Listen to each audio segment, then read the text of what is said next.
Hello friend, हम आपको इस वीडियो में बताने जा रहे हैं कि लघुत्तम समापवर्तक अर्थात एलसीएम क्या होता है।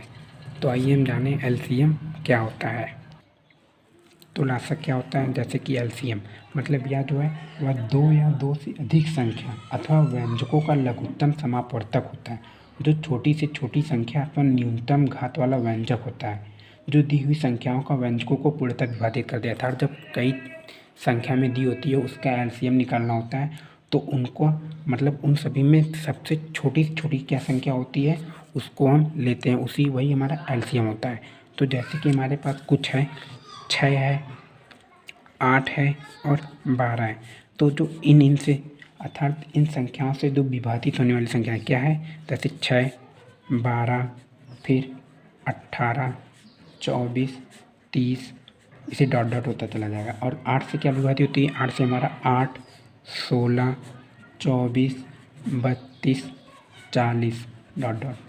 और हमारा 12 से क्या होता है, 12 होता है और 24 होता है और 36 और डॉट डॉट होता रहता है।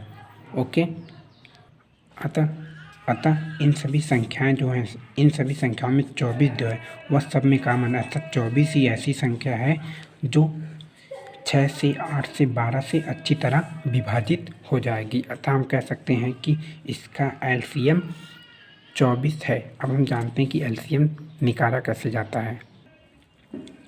एलसीएम निकालने की दो विधि होती है, पहला जो कि गुणनखंड विधि और दूसरा भाग विधि होता है।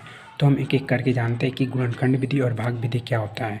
तो हम पहला विधि बताने जा रहे हैं कि गुणनखंड विधि क्या होता है। जैसे कि हमें जब 6, 8 और 12 का एलसीएम निकालना हो तो हम दो तरीके निकाल सकते हैं, एक तो गुणनखंड विधि और दूसरा भाग विधि। तो हम पहले बताना चाह रहे हैं कि भाग विधि क्या होती है।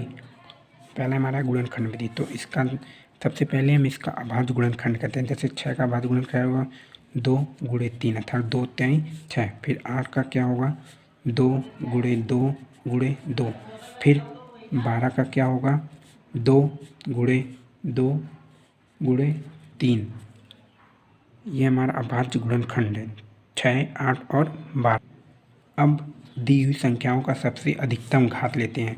देखते हैं, पहले में अधिकतम घात 2 का 1 आएगा और दूसरे में 1, 2, 3 है और तीसरे में 1, 2 है। ओके, तो यहाँ पे देखते हैं अधिकतम घात ये 8 का 2 है, अर्थात 2 का अधिकतम घात 3 है गुणे, और 3 का अधिकतम घात इसमें 1 है और इसमें भी 1 है, इसमें नहीं है, इसलिए 3 का अधिकतम घात कितना होगा, 3 का अधिकतम घात 1 होगा। अब इसका जब हम निकालेंगे 2 × 2 × 2 × 3 अर्थात 2 दूनी 4, 4 दूनी 8, 8 त्रिक 24 अर्थात 6, 8, 12। 6, 8, 12 का एलसीएम जो आएगा वो हमारा 24 आएगा। ये रहा फर्स्ट मेथड। अब हम बात करने जा रहे हैं दूसरे मेथड की। दूसरा मेथड क्या है हमारा, भाग विधि, जिसे इंग्लिश में बोलते हैं डिवीज़न मेथड।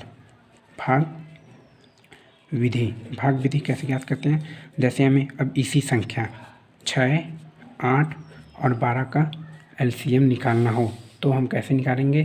सबसे पहले एक हम परपेंडिकुलर और एक लेंथ हम लाइन खींचते हैं और उस पर संख्याओं को रखते हैं, 6, 8 और 12, 6, 8, 12। और सबसे हम ऐसी छोटी छोटी संख्या लेते हैं जिससे कि ये और ये कट जाए, या ये कट जाए ये नहीं कटे, या ये कट जाए ये नहीं कटे। तो जैसा कि हम काटना चाहते हैं 2 से, तो 2 से जब काटेंगे 2 से 6 3 बार कटेगा, और 2 से 8 हमारा 4 बार कटेगा, और 2 से 12 कितनी बार कटेगा, 6 बार कटेगा।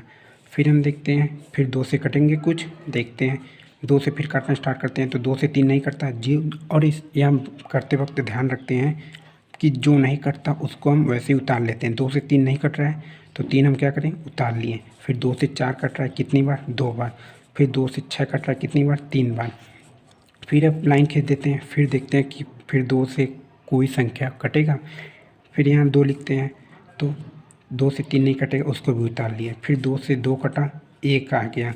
फिर 2 से 3 कटा, नहीं कटेगा, इसलिए हम उसको उतार लिए। फिर अब कितने बार लेते हैं, अब देखते हैं 2 से नहीं कटेगा, इसलिए अब 3 ले लेते हैं। 3 से 3 कट गया एक बार, फिर ये तो है ही, ये कटा इसलिए इसका 1 होगा, और 3 से 3 1 कट गया, और अंत में हमारा क्या आ गया 1 1 1, अर्थात तब कटेगा नहीं।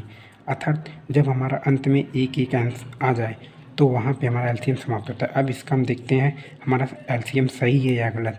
तो जो हमारा संख्या उसको पहले लिखते हैं, 2 है, इस 2 को लिख के यहाँ पे गुणे, फिर ये है 2 है, फिर गुणे 2, फिर गुणे 3, अर्थात 3 का गुणा करते हैं, 2 दूनी 4, दूनी 8, 8 त्रिक 24, अर्थात हमारा एलसीएम क्या है 24।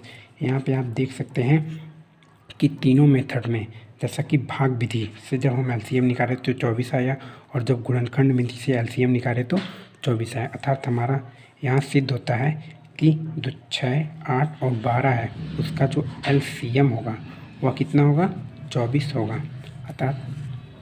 अतः आप हमारे वीडियो को लाइक और कमेंट कीजिए। धन्यवाद।